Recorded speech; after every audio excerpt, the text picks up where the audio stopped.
Hi guys, welcome back to my channel, The Inked Reader. Today I am first of all filming downstairs in the guest bedroom. It's a full house, so you're gonna hear background noises. Unfortunately, I have little time to film these days. I'm very busy and I just wanna also utilize the daylight, which is still going down around 6 here in UK at the moment, 6:30.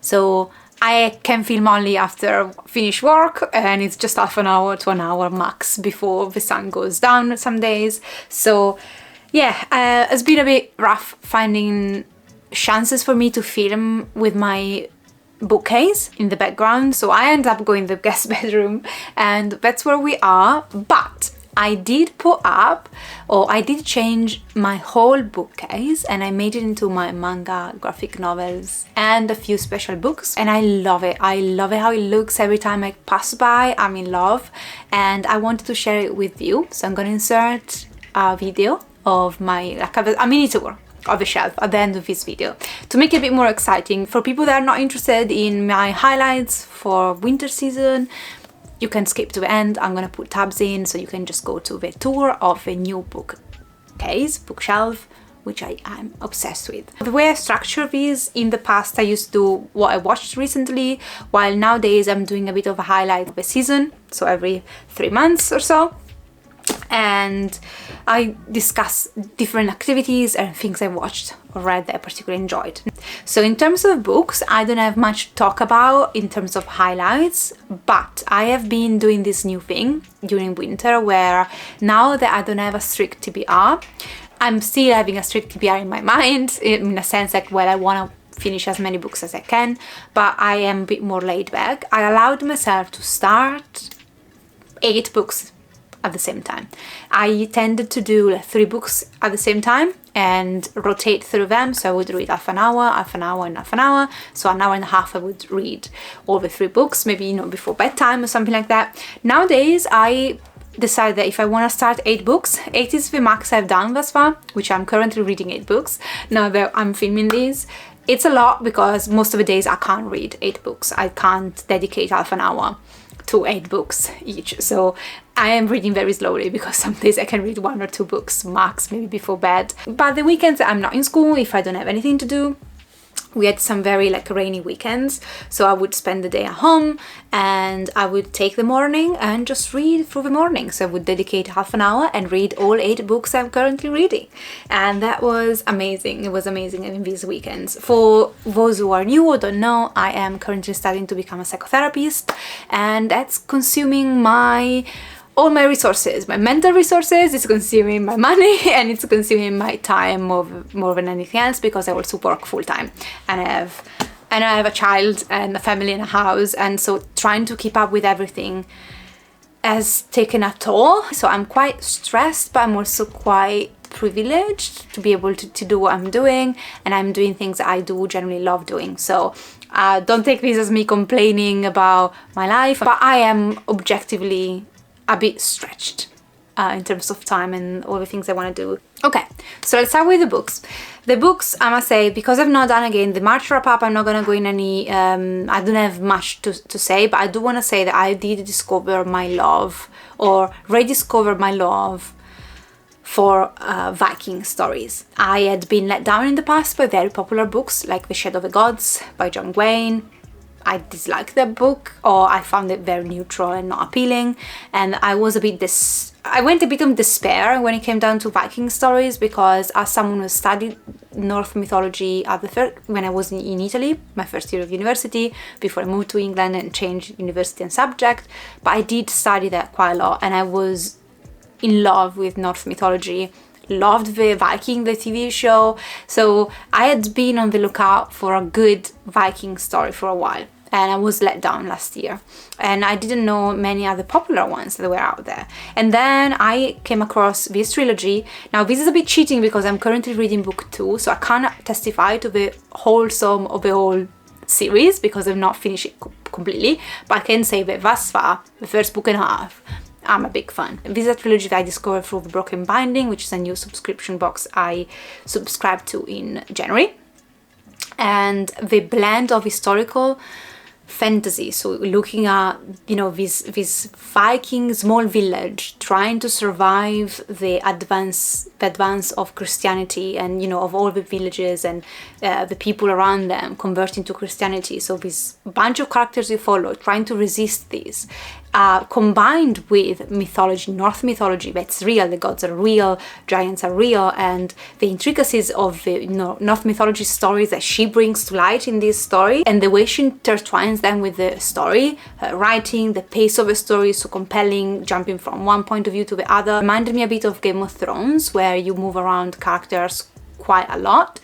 I'm loving these historical fantasy and mythology blended brilliantly in this. And the other book I want to mention that was a big highlight of the season, it was The Incantations by Crystal Sutherland, and this is again another subscription box, Evernight by Lumicray. It's a quarterly subscription box, it's a horror subscription box.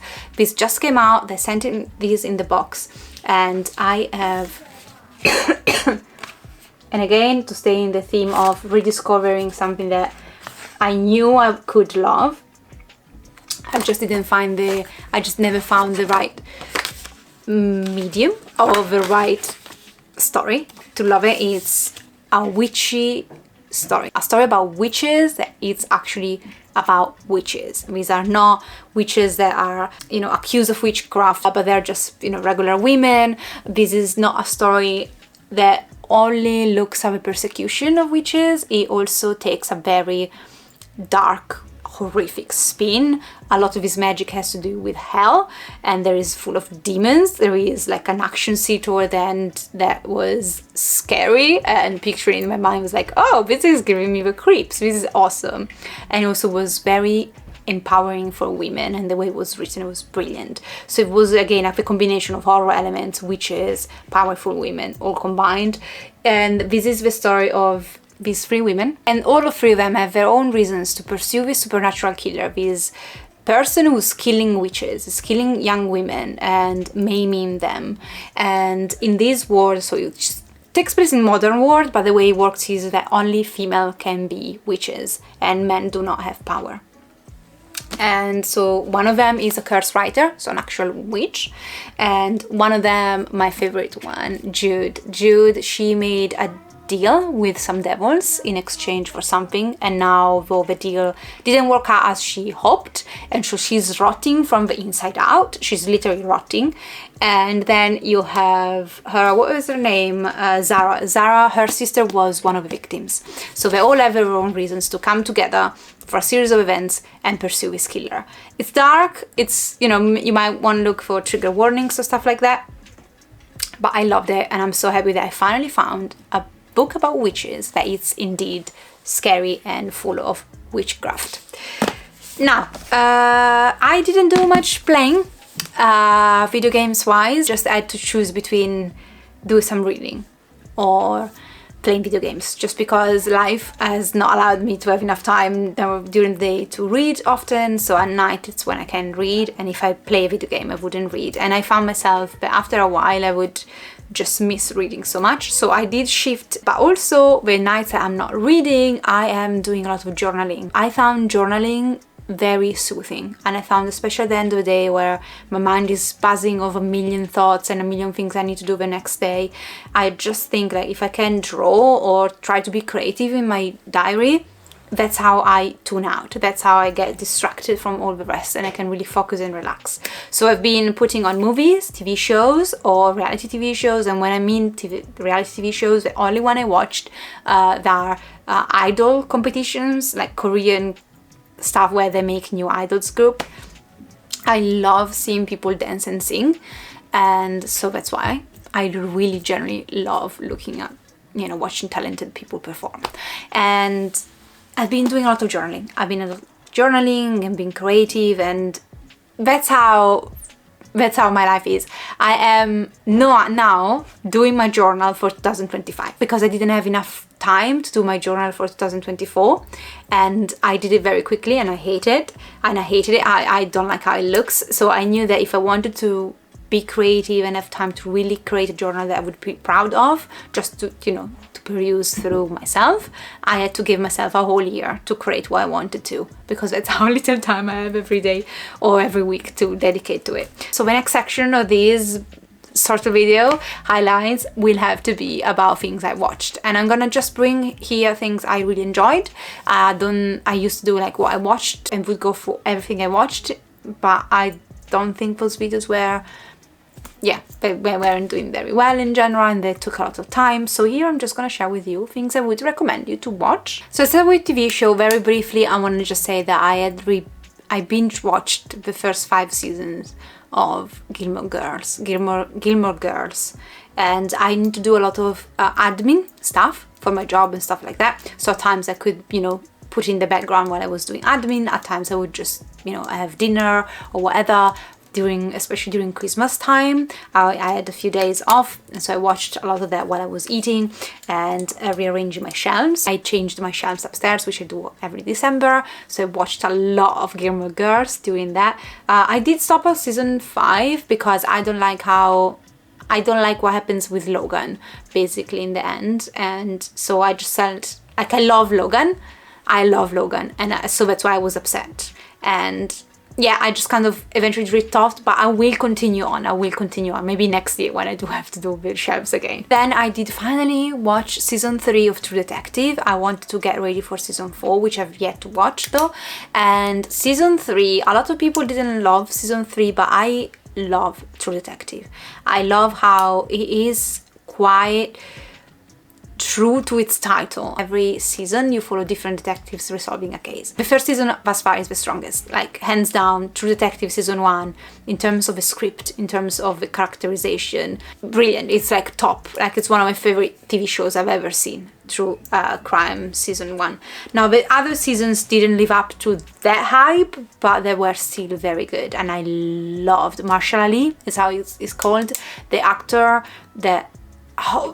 Amazing, the story, the way it was going back and forth in time, I really enjoyed it. Must say that one of the weakest things of True Detective is the actual case, which I know it can be a bit disappointing, but that is the weakest part for me, is how the case turns out to be. But the tension, the script again, the dialogues and the characters I absolutely loved, and I did truly love the ending of this. The last episode, I was very pleased on what they did. And the way things didn't resolve, they weren't put together all with a perfect bow, because that's not how life works. So I really enjoyed this season, and I'm looking forward to season 4 because of Jodie Foster. I mean, Silence of the Lambs, come on. So then I watched The Night Off. So it's on Now TV in UK, but it's HBO basically. It's on Now TV is where I can watch stuff from Sky. And The Night Off is the story of these young men, and one night he wants to go to a party, and he takes his dad's taxi without telling him, and he tries to reach the party with this taxi, but then when he's stopping at a traffic light or something, a girl comes in because she thinks that he's a taxi driver and he can take her with her. So he explains the situation, he explains that that's not the case, and they end up spending the night together. And when he wakes up though, in the middle of the night after he passed out, she is dead and she has been brutally murdered. So the story revolves around him and his lawyer trying to get him out of the situation. He doesn't have many memories of the night, so it's about, did he do it? And if he didn't do it, who did it? And it's showing the life of this young man in prison, what he has to do to survive. And he also shows a lot of the life of his lawyer, who is a lawyer that has a physical condition, is a lawyer that people frown upon, they don't think is very good, and yet he does a lot of cases pro bono, is someone who really cares, is someone who's very genuine and generous. And the way those two lives combine and the way they fight for what they think is justice, they think he didn't do it. It was very well done. It was very intense though. I wouldn't suggest this to anybody. Some scenes, especially the prison scenes, were very hard to watch, but I really generally loved what they did with this. It's a contained series. It's start to finish. There is nothing else apart from 8 episodes to watch, and it's someone that's really sticked with me. Like the way it was directed, the way it was done, and these characters were so compelling to watch, but very hard-hitting series. I'm gonna insert here because technically it's a TV show, I've always an animated one. Blue-Eyed Samurai, I watched it, I loved it, as anybody else and their mother did. We follow the samurai on a path of revenge, and the drawings, the story, I must say, it took me a couple of episodes to really fall in love with this, but then I was hooked. And that was it. The rest was history. I binged watched the rest, and I can't wait for season 2. I think I do ship a lot two of the characters in it, and the way it's been done, from hate to still kind of hate at the moment. I'm loving it. It might never happen, but the story, the ambience, the action scenes, and this main character where we follow, they just sit under your skin, and I was hooked, and I couldn't look away.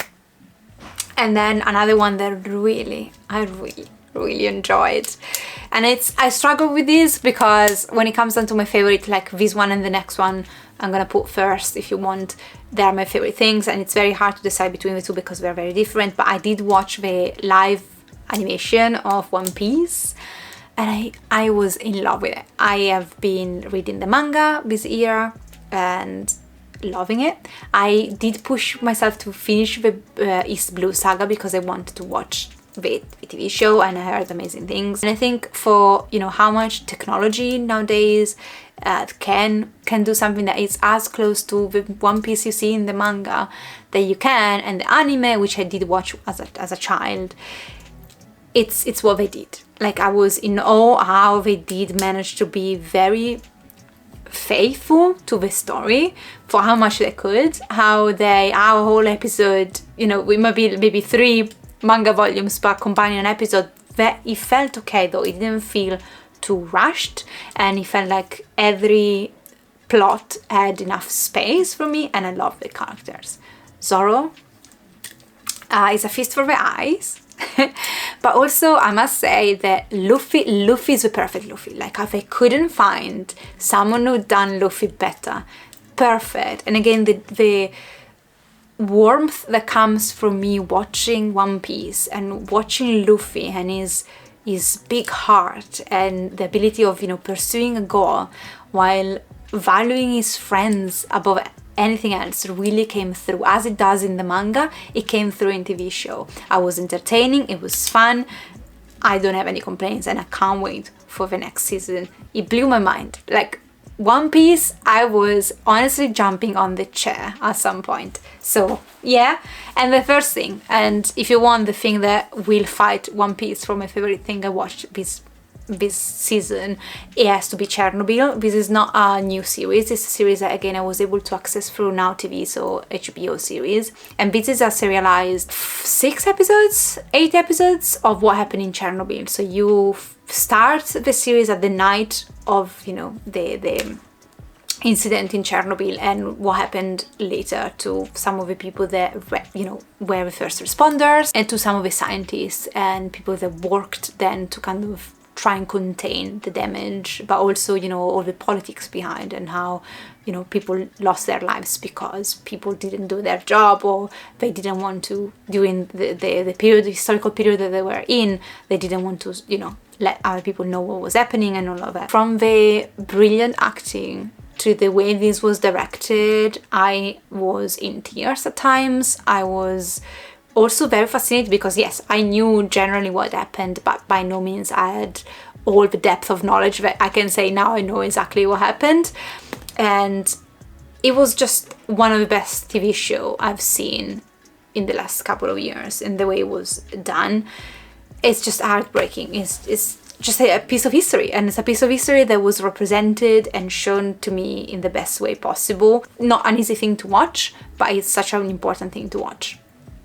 So yes, Chernobyl, mind-blowing again. A couple of things that don't go in, and, you know, they can be like stand-up comedies and documentaries. First of all, documentaries. I have to mention Life on Our Planet, narrated by Morgan Freeman, which, I mean, with Attenborough, you know, who else do you want to narrate a documentary of this importance? And it looks at, this is a Netflix one, and it looks at the history of the world. So from, you know, the first, you know, from the very first days where Earth and the first organism appeared on Earth to where we are now.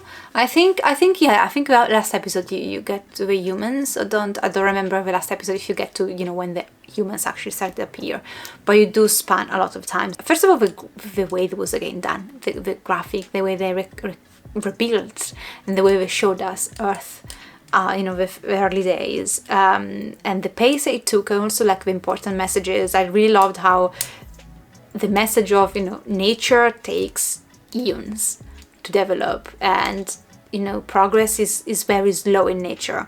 And so if you look back at humanity and how much progress we pretend to do in a very short span of time, because considering all the Earth history, we are a very recent species, and we've pushed boundaries of how we evolved thus far so fast, but then it comes with its own drawbacks.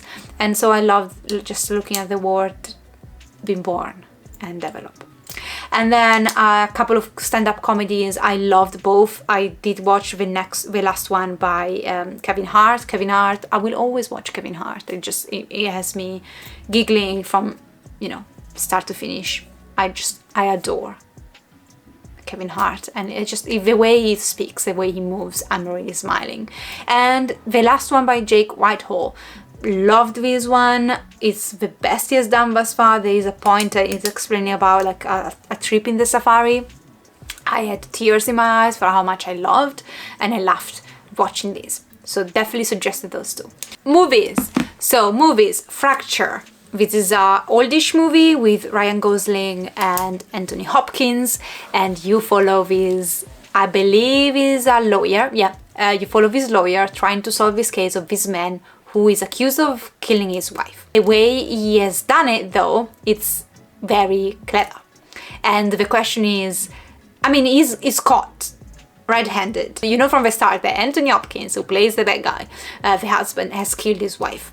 But there is the way he has done it, you cannot prove it. And so the job of Ryan Gosling is to try and prove this murder. And the tension and the way that all turned out to be, it was so cleverly simple, but then you wouldn't understand until you got to the point where they told you how it happened. That I found it very clever and engaging. Horror one I watched was The Pope Exorcist with Russell Crowe. Russell Crowe, I've been a big fan of him since The Gladiator, one of my favorite movies ever. And so when I wanted to, with horror, I'm a bit hesitant because I don't do torture horror, like I don't do Saw movies, like Saw, stuff like that. I just don't like them, and I get scared easily. But this one sounded like something I could put up with, and I could. And it's also based on a true story. It's based on the Pope Exorcist trying to exorcise this little boy that went with his family to renew a house in France, I believe, and all of a sudden he becomes possessed by the devil. And the Pope sends his exorcist, which is played by Russell Crowe, to defeat the devil. And it's horror-ish, possession, demons, stuff like that, but it was entertaining and I enjoyed it for what it was. Dungeons & Dragons. Dungeons & Dragons, what a surprise. I put it on my watch list, but was like, yeah, Dungeons & Dragons, I never played it. I know what it is, but I never played it. I don't know. I loved it. One of the best movies I watched in the last season. Loved Dungeons & Dragons. It was an action fantasy full of humor, lovely characters, and packed with monsters that does keep you entertained for the whole 2 hours that it runs. Couldn't suggest it more. It's famous, it's getting a rep for a reason. The Burial. The Burial, it's a movie starring Jamie Foxx. I don't remember when I found this. Is on Netflix or Now TV? I have no idea.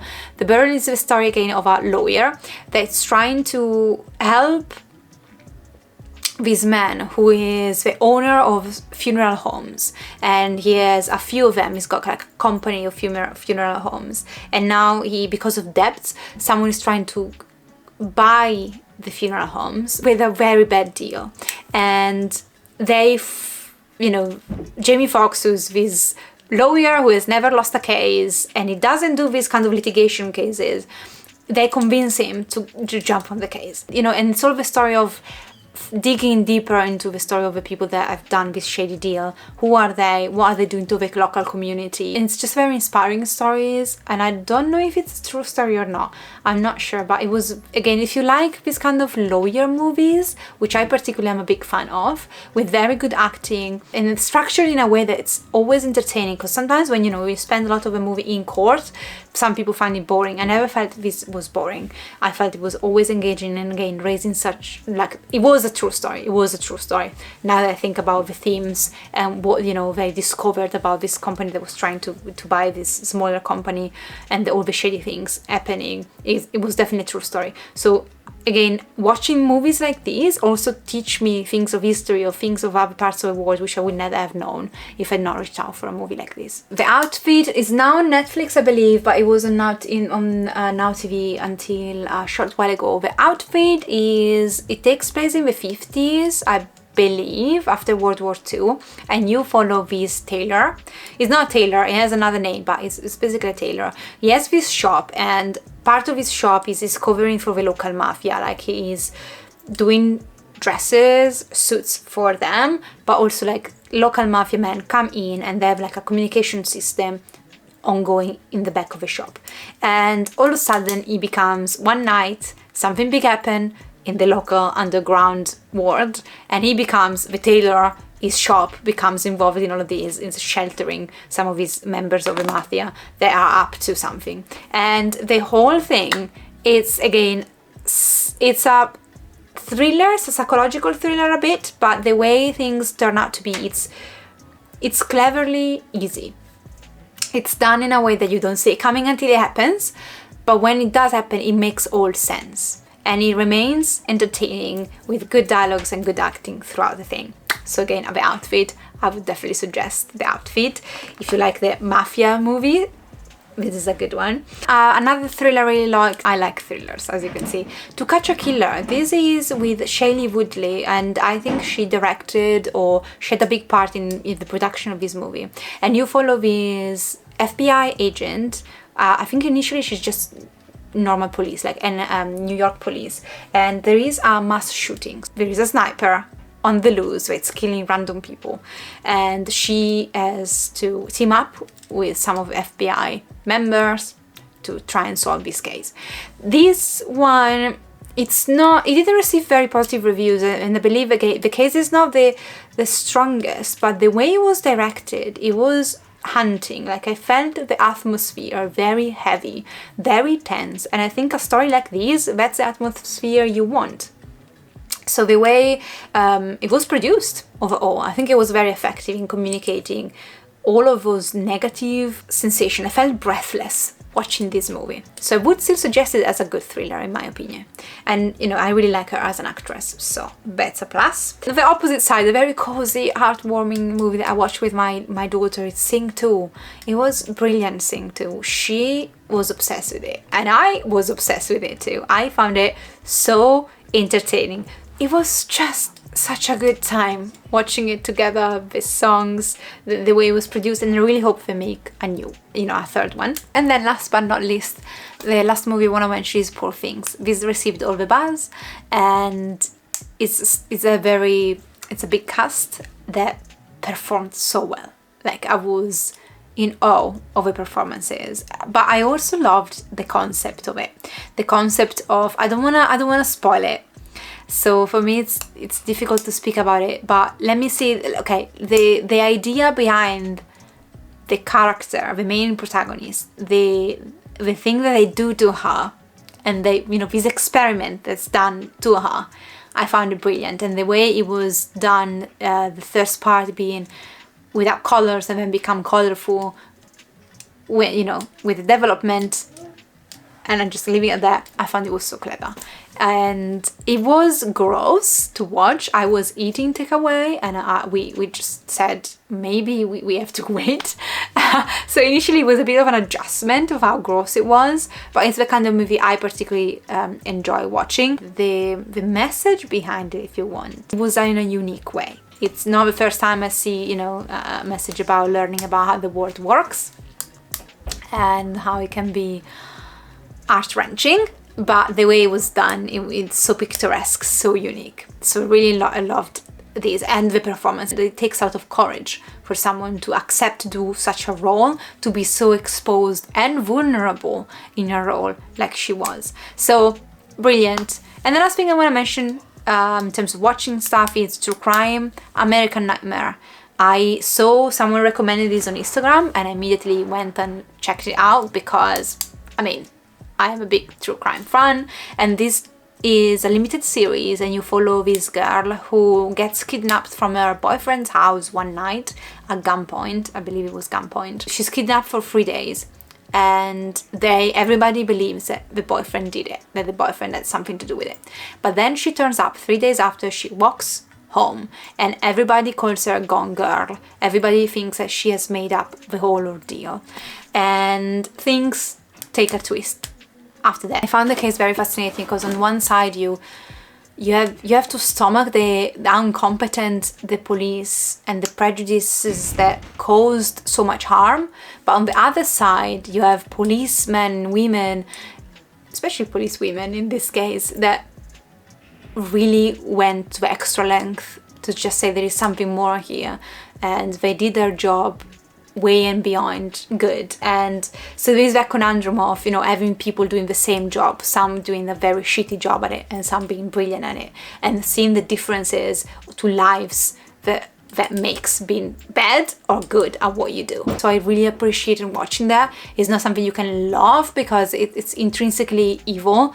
Something like this happening, it's a true crime, so it's a true story. I never heard of that before. It was so fascinating. I binge watched that in 2 days. I just couldn't stop watching. I bring here things I really appreciated. I want to really highlight. I watched a bunch of other stuff that were okay, I enjoyed, but they didn't stick with me that much. I must say, things I didn't enjoy, but I want to mention is I did watch The Idol. And I do think it's a true pity, because I think that if it was less sexual, he had a story to say. And instead it was done in a way that a lot of people mention how, you know, the director was just making up his own fantasy and showing it to us and over-sexualizing everything. And I think it's a pity, because I think that the plot taking away some of it very awkward, awful sex scenes, embarrassing sex scene. I had second-hand embarrassment. I can only imagine, you know, the actors and actresses. Maybe they were fine, but I had second-hand embarrassment with some of the scenes. But the plot itself would have been received way better, in my opinion. This is the same director of Euphoria, which I adore, and so I was just like, if only you had not been a perv writing certain scenes, you would have been fine.